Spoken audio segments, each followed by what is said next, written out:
Assalamualaikum warahmatullahi wabarakatuh. Kembali lagi ke channel YouTube saya. Pada kesempatan kali ini saya akan membuat video presentasi mengenai sejarah kurikulum pada tahun 1947 yang disusun oleh saya sendiri, Amma Marhamah, dengan nomor NIM 1908-10874 untuk memenuhi tugas pertemuan kelima, yaitu MK Kurikulum Anak Usia Dini.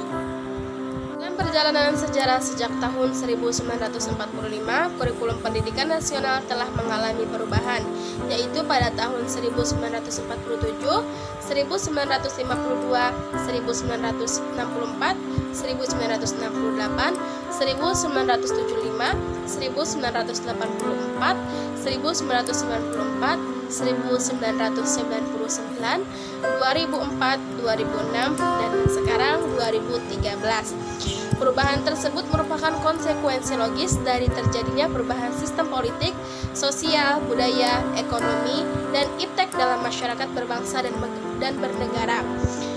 Sebab kurikulum sebagai seperangkat rencana pendidikan perlu dikembangkan secara dinamis sesuai dengan tuntutan dan perubahan yang terjadi pada masyarakat.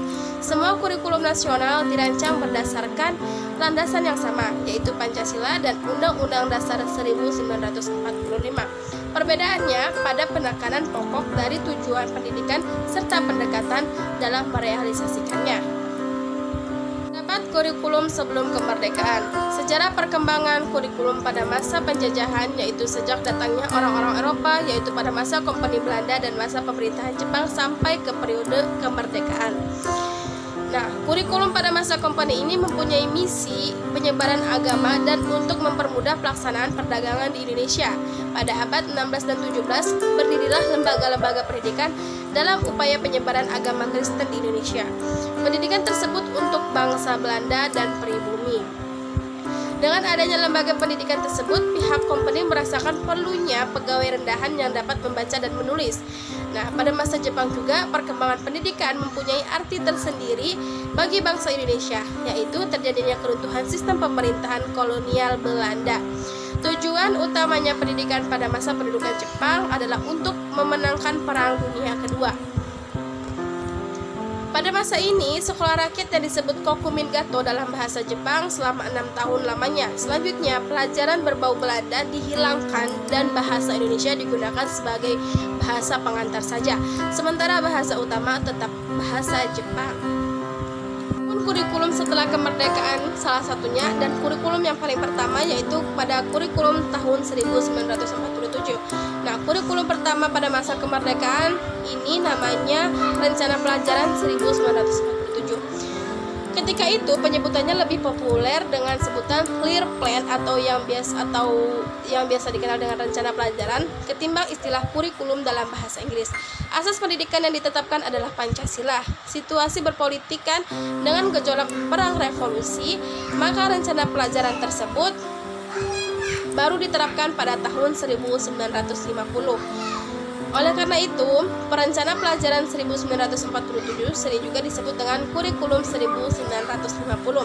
Susunan rencana pelajaran 1947 sangat sederhana, hanya memuat 2 hal pokok, yaitu daftar mata pelajaran dan jam pengajarannya, serta garis-garis besar pengajarannya. Pelajaran 1947 ini atau kurikulum 1947 ini lebih mengutamakan pendidikan watak, kesadaran bernegara dan bermasyarakat daripada pendidikan pikiran. Nah, materi pelajaran dihubungkan dengan kejadian sehari-hari, perhatian terhadap kesenian, dan pendidikan jasmani.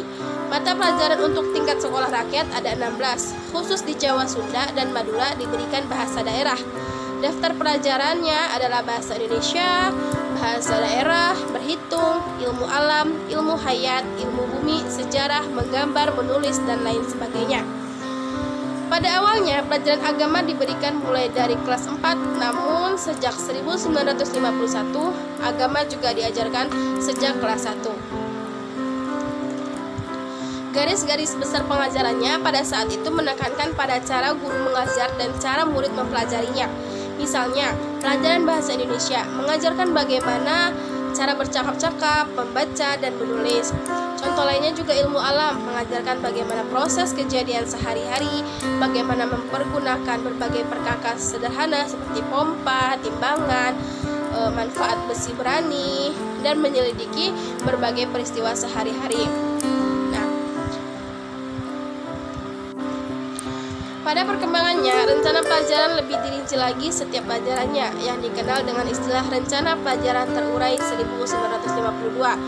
Silabus mata pelajarannya jelas sekali, seorang guru mengajar satu mata pelajarannya. Pada masa itu juga dibentuk kelas masyarakat, yaitu sekolah khusus bagi lulusan SR, sekolah rakyat, 6 tahun yang tidak melanjutkan ke SMP. Kelas masyarakat mengajarkan keterampilan seperti pertanian, pertukangan, dan perikanan. Tujuannya agar anak yang tak mampu sekolah ke jenjang SMP bisa langsung bekerja. Begitu. Itu tadi sejarah perkembangan kurikulum pada tahun 1947. Mohon maaf apabila ada kesalahan kata, kurang dan kurangnya saya mohon maaf. Wassalamualaikum warahmatullahi wabarakatuh.